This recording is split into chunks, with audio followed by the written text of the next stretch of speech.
RK நகரில் ஜெயலலிதாவின் 69வது பிறந்த நாளை ஒட்டி நலத்திட்ட உதவிகளை வழங்கினார். பின்னர் அவர் செய்தியாளர்களை சந்தித்து வருகிறார். அதனை நேரடியாக பார்ப்போம்.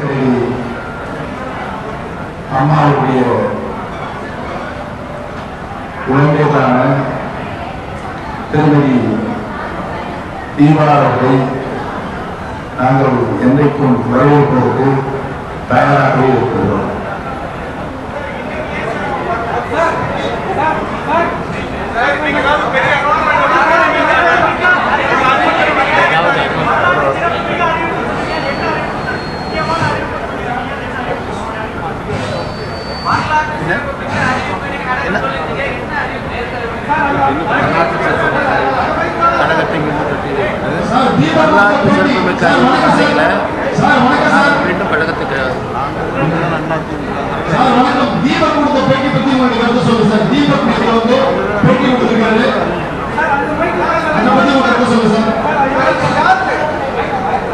அது அவருடைய தனிப்பட்ட கருத்து என்பதை தெரிவித்துக் கொள்கிறேன்.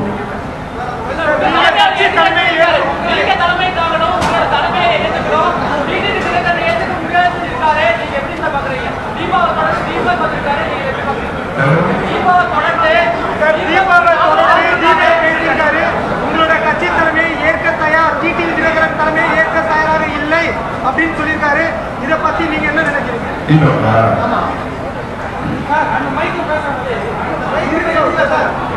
சொல்லுங்க, அவங்க சொல்ல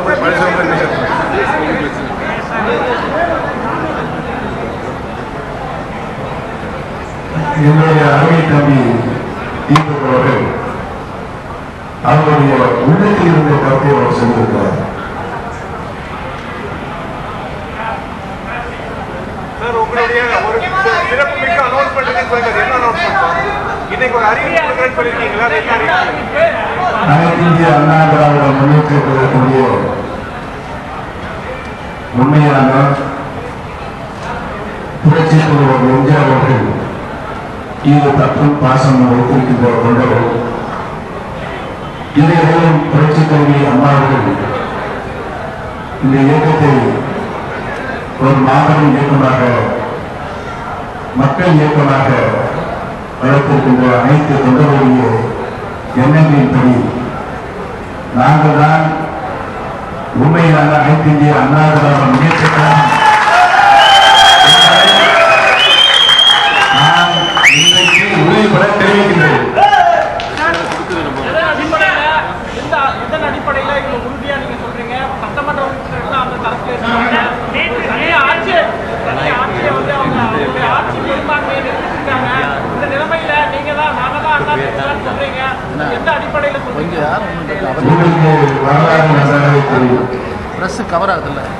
உங்களுக்கு அதுவும் பத்திரிகை துறை நண்பர்களுக்கும் தொலைக்காட்சி நண்பர்களுக்கும் நீங்கள் ஜனநாயகத்தின் ஒரு தூணாக வழங்கிக் கொண்டிருக்கிறீர்கள். மக்களுடைய நாட்டுக்குறிகளை நீங்கள் ஒவ்வொரு மணித்துறைகளிலும், நிமிடங்களிலும், வினாடிகளிலும் கரெக்டாக துல்லியமாக கணிக்கக்கூடியவர்கள். உங்களுடைய மனசாட்சியுடைய சூழல் தமிழகத்துடைய தலைவியை நிர்ணயிக்கப் போகிறவர்கள் அனைத்து இந்திய அண்ணா திராவிட முன்னேற்ற கழகத்தை சார்ந்த 1.5 கோடி தொண்டர்களும் 7.5 கோடி தமிழ் மக்களும் எங்களுடன் தான் இருக்கிறார்கள். 121 சட்டமன்ற உறுப்பினர்கள் இல்லை என்பதை தெரிவித்துக்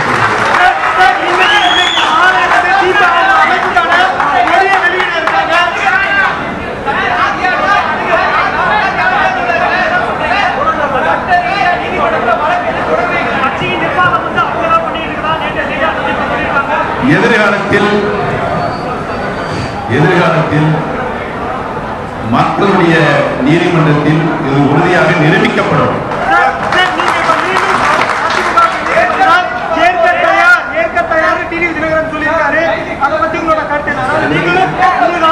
சட்டமன்ற உறுப்பினர்கள் எம்பிக்கள் திரும்ப வந்தால் ஏற்க தயார் சொல்லியிருக்காரு. இதை பத்தி உங்களோட கருத்து டிடிவி தினகரன் சொல்லியிருக்காரு. அவரை நீங்க ஏற்பீங்களா? உங்களுக்கு ஏற்கனவே சொல்லியிருக்கேன், உங்களுக்கு எல்லாமே தெரியும். மாண்பு புரட்சி தலைவர் மக்கள் திலகம் எம்ஜிஆர் அவர்கள் காலத்திலும் சரி, மாண்புமிகு இதய தெய்வம் புரட்சி தலைவி அம்மா அவருடைய காலத்திலும் சரி, அனைத்து இந்திய அண்ணா திராவிட முன்னேற்ற கழகத்தினுடைய அவருடைய வரலாறு எந்த குடும்பத்தினுடைய ஆதிக்கத்திற்குள் உள்ளே சென்றுவிடக்கூடாது என்ற கொள்கையின் அடிப்படையில் வளர்ந்த இயக்கம் இந்த இயக்கம். 2011 சசிகலா உள்பட அனைவருமே மாண்புமிகு இதய புரட்சி தலைவி அம்மா அவர்கள் தங்களுடைய இல்லத்திலிருந்து வெளியேற்றினார்கள் என்பதை உங்களுக்கு நன்றாக தெரியும். மீண்டும் சசிகலாவை மட்டும்தான் நான் அனுமதித்திருக்கின்றேன் அப்படின்ற ஒரு பட்டியல் போட்டு இவர்களெல்லாம் நான் ஏற்கனவே எடுத்த ஒழுங்கு நடவடிக்கைகள் அப்படி இருக்கிறது என்று தெரிவித்திருந்தார்கள். அந்த நீக்கப்பட்டவர் அடிப்படை உறுப்பிலிருந்து நீக்கப்பட்டவர்கள் மாண்புமிகு அம்மா அவர்கள் காலமாகின்ற வரை மீண்டும் கழகத்தில் அவர்கள் இணைக்கப்படவில்லை. அவர் எங்களுக்கு வேண்டுகோள் இருப்பது அடிப்படை உறுப்பினராக கூட இல்லாத ஒருவர் எங்களுக்கு வேண்டுகோள் விடுப்பது உண்மையிலேயே ஆச்சரியமாக இருக்கிறது. அந்த நிலைமை உறுதியாக கூடிய விரைவில் மாறும். அவர்களெல்லாம் யாரெல்லாம் புரட்சி தலைவி மாண்புமிகு அம்மா அவர்களால் விலக்கி வைக்கப்பட்டார்களோ, யாருடைய குடியில் யாருடைய குடும்பத்தில் கழகம் சென்றுவிடக்கூடாது என்று மாண்புமிகு அம்மா அவர்கள் எண்ணினார்களோ அந்த எண்ணத்தின் படி மக்கள் உறுதியாக நல்ல தீர்ப்பை வழங்குவார்கள். புரட்சி தலைவி மாண்புமிகு அம்மாவுடைய உண்மை தொண்டர்கள் நல்ல தீர்ப்பை கூடியவர்கள் வழங்குவார்கள் என்பதை தெரிவித்துக் கொள்கிறேன்.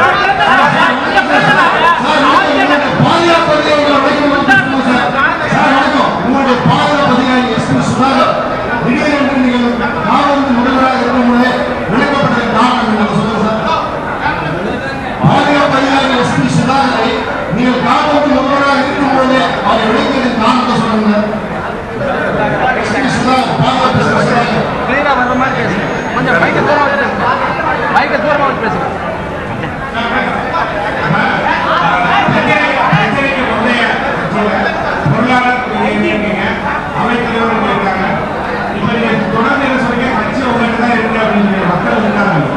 மக்கள் இருக்காங்கன்றது இல்லை, இந்த கட்சி பொதுக்குழு கூட்டி பெரும்பான்மையை நிறைவேற்றலாம். இல்லை சட்டமன்ற கழக சட்ட விதிகளின்படி கழகத்தினுடைய பொதுச் செயலாளர் ஒரு அசாதாரணமான சூழ்நிலை ஏற்பட்டு அந்த இடம் காலியாக இருக்கிறது என்ற ஒரு சூழல் உருவானார். நிரந்தர கழகத்தினுடைய பொதுச் செயலாளர் தேர்ந்தெடுக்கப்படுவதை நிரந்தர கழகத்தினுடைய பொதுச் செயலாளர் தேர்ந்தெடுக்கப்படுவது என்று சொன்னால் கழகத்தில் இருக்கின்ற அடிப்படை உறுப்பினர்கள் அனைவரும் வாக்களித்து யாருக்கு அதிகமாக தங்களுடைய நம்பிக்கையை வாக்குகளுமாக தெரிவித்து வாக்குகள் பெறுகின்றார்களோ அவர்தான் கழகத்தினுடைய பொதுச் செயலராக இருக்க முடியும். வாக்களித்து கழகத்தினுடைய பொதுச் செயலராக வரும் வரை மாண்புமிகு அம்மா அவர்களால் நியமிக்கப்பட்ட தலைமை கழகத்தினுடைய நிர்வாகிகள் அவைத்தலைவர் கழகத்தினுடைய பொதுச் செயலாளர் தான் கழகத்தினுடைய நடவடிக்கைகளை கவனிப்பார்கள் என்று கழகத்தினுடைய நடவடிக்கைகளை கவனிப்பார்கள், நடவடிக்கை எடுப்பார்கள், கழகத்தை வழிநடத்துவார்கள் என்று கழக சட்ட விதியில் இருக்கிறது. நீங்கள் உன்னிப்பாக கவனித்து குறித்துக் கொள்ள வேண்டும். கழக சட்ட விதியில் இருக்கிறது. சசிகலா அவர்கள் கழக சட்ட விதிக்கு புறம்பாக பொதுச் செயலாளராக தேர்ந்தெடுக்கப்பட்டது செல்லாது. அவரால் நியமிக்கப்பட்டவர்களும் செல்லாது. அவரால் விளக்கப்பட்டவர்களை நாகமாடி கொடுத்திருக்கிறார்களே அதுவும் செல்லாது.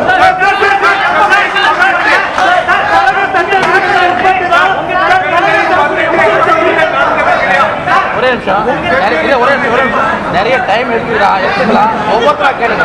எல்லாரும் ஒரே நாள் கேட்டா இப்படி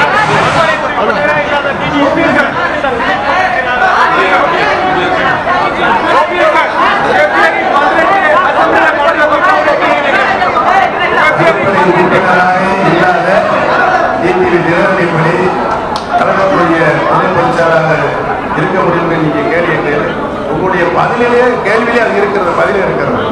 உங்களுடைய கேள்வியிலே பதில் இருக்கிறது. எப்படி இன்றைக்கும் கழகத்துடைய பொதுச் செயலாளர் கழகத்துடைய அடிப்படை உறுப்பினர் இருக்கும் வரை மாண்புமிகு இதயதேவனாக்க புரட்சி தலைவர் அம்மா அவர்கள் தான் கழகத்துடைய பொதுச் செயலாளர். அந்த இடத்தில் உட்கார்வதற்கு யாருக்கும் தகுதி இல்லை. ஆக கழகத்தினுடைய அடிப்படை உறுப்பினராக மாண்பு அம்மா அவர்களால் மீண்டும் கழகத்தில் சேர்த்து கொள்ளப்படாத ஒருவர் எப்படி கழகத்தினுடைய துணை பொதுச் செயலாளராக ஆக முடியும்?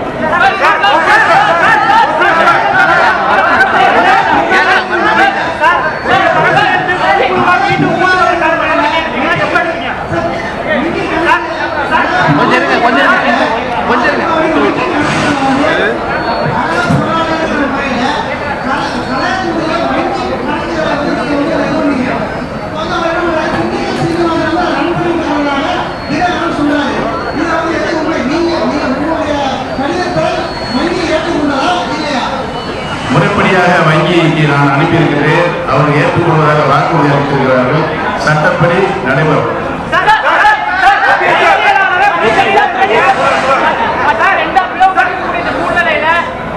அதிமுக அரசால் கலைக்கப்பட்டு மீண்டும் திமுக வரும் அப்படின்னு சொல்லி ஸ்டாலின் தெரிவிச்சிருக்காங்க. நீங்க எப்படி பாக்குறீங்க? கனவும் இரண்டாக பிளவுகளை எங்கள் தலைமையில் தான், எங்கள் பக்கம் தான் அனைத்து இந்திய அண்ணா திராவிட முன்னேற்ற கழகம் இருக்கிறது.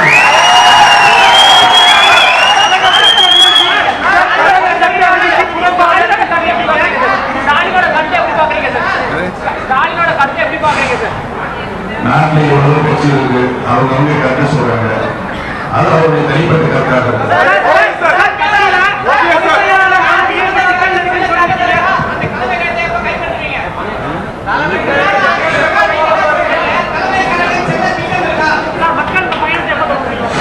அது தானாகவே எங்களிடம் வந்து சேரும்.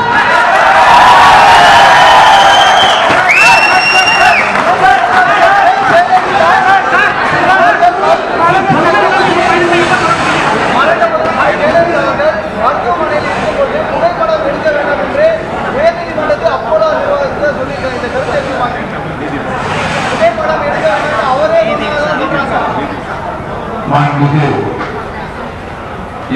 புரட்சித்தலைவி அம்மாவுடைய மரணத்தை பற்றி பல்வேறு சந்தேகங்கள் நாட்டு மக்களுடைய மனதிலே ஆழமாக பதிந்திருக்கிறது. அதிலும் அனைத்து இந்திய அண்ணா திராவிட முன்னேற்ற கழகத்தினுடைய ஒவ்வொரு தொண்டனுடைய இதயத்திலும் அது மிகப்பெரிய வலுவாகவே இருக்கிறது.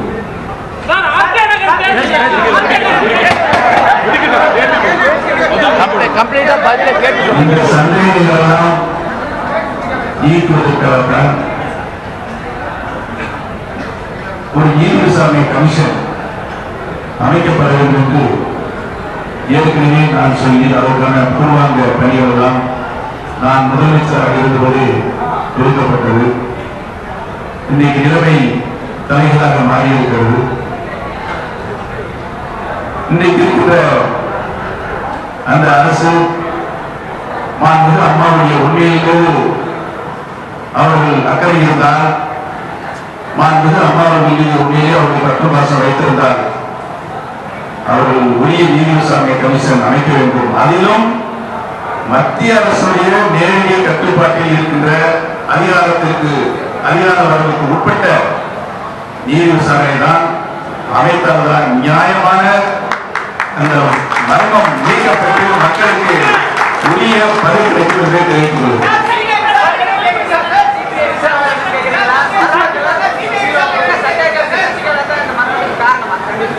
இல்லைங்க, பல்வேறு சந்தேகங்கள் அங்கே இருக்கிறது. மரணத்தில் இருக்கின்ற மக்கள் பல்வேறு சந்தேகங்கள் இருக்கிறது. தெளிவிக்க வேண்டியது ஒரு மிகப்பெரிய தலைவர், அதிலும் முதலமைச்சராக பொறுப்பில் இருந்த தலைவர் காலமாகிவிட்டார், மரணமடைந்து விட்டார் என்றால் அவருடைய சாமி இருக்கின்ற சந்தேகங்களை நீக்குவதற்கு அரசிற்கு பொறுப்பு இருக்கிறது. அந்த பொறுப்பை அவர்கள் உணர்ந்து செயல்பட வேண்டும். அதிலும் மத்திய அரசுடைய நேரடி கட்டுப்பாட்டில் இருக்கின்ற விசாரணையின் மூலமாகத்தான் அந்த நீதி விசாரணை நடைபெற வேண்டும் என்று அனைத்து இந்திய அண்ணா திராவிட முன்னேற்ற கழகத்தில் இருக்கின்ற 1 கோடி தொண்டர்களும் தமிழகத்தில் இருக்கின்ற 7 கோடி மக்களுடைய வேண்டுகோள் என்பதை தெரிவித்துள்ளது.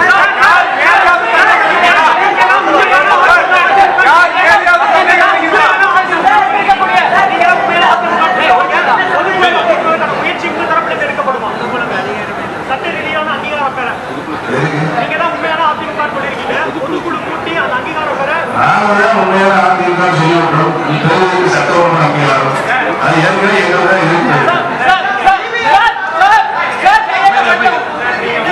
உங்களுக்கு இருக்கக்கூடிய சந்தேகம் என்ன சார்?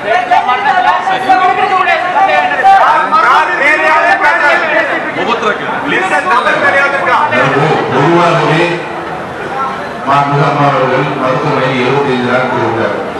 அந்த சிகிச்சை மாண்புமிகு அம்மா அவர்கள் மருத்துவமனைக்கு எடுத்து செல்லும்போது அவர்களுக்கு தொடர்ந்து 25 நாட்கள் சிகிச்சையுடைய போது அவர்கள் காலமாக வரை என்ன சிகிச்சை அளிக்கப்பட்டது என்பதை குறித்து தான் நீதி விசாரணை கேட்டிருக்கிறது. ஆக சந்தேகங்கள் அனைவரும் மனதிலும் இருக்கிறது, அது நிவர்த்தி செய்யப்படும். ஏற்கனவே இப்ப சொன்னேன் நாங்க தான் உண்மையான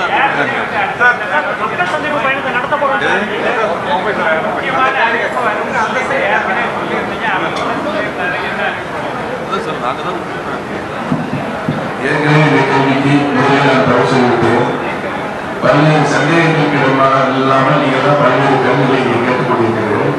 உண்மையான அனைத்து இந்திய அண்ணா திராவிட முன்னேற்ற கழகம் புரட்சி தலைவி மாண்புமிகு அம்மா அவர்களால் இன்னைக்கு கட்டி காப்பாற்றப்பட்ட ஒரு தொடர்களும் எங்கள் பக்கம்தான் இருக்கிறார்கள் என்ற செய்திதான் இன்னைக்கு சொல்லப்படுகிறது.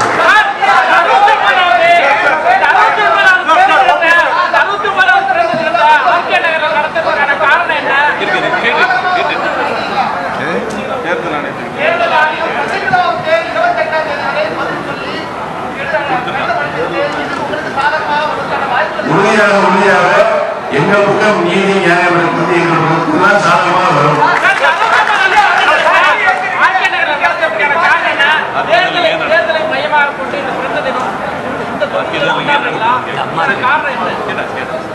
ஆகிய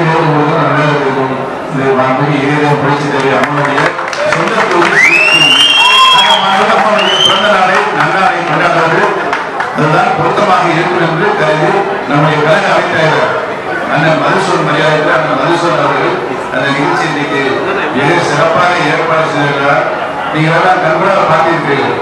இந்த நிகழ்வு எப்படி நடைபெற்று என்பதை நீங்கள் அறிந்து புரிந்து இது அப்படியே